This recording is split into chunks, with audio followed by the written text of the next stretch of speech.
অন্য সিনেমার জন্য নার্ভাসনেস না, সিনেমা নিজেরটার জন্য নার্ভাসনেস, যে আসলে দর্শক কিভাবে দেখবে, কেমন করে পছন্দ করবে। সো আমি সবসময় মনে করি নিজের সাথে নিজের কম্পিটিশন। তো এখন আমার অন্যান্য চরিত্রগুলো মানুষ খুব ভালো করে মনে রেখেছে, নাম ধরে মনে রেখেছে। এই চরিত্রটাও আসলে মানুষ মনে রাখবে, এটাই আশা করি।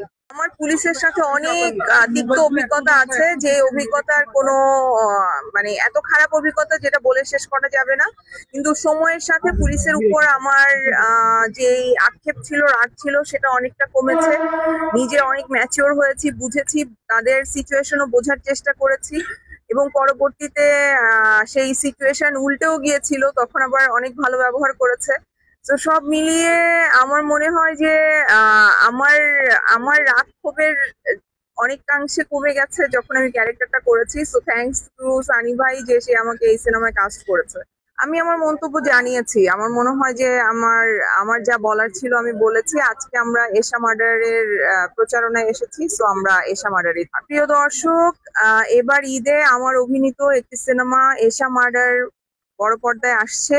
এই জীবনে প্রথম ঈদে কোনো সিনেমা রিলিজ হবে। আমার জন্য, আমাদের মেয়েদের জন্য এটা অনেক বড় একটা ব্যাপার।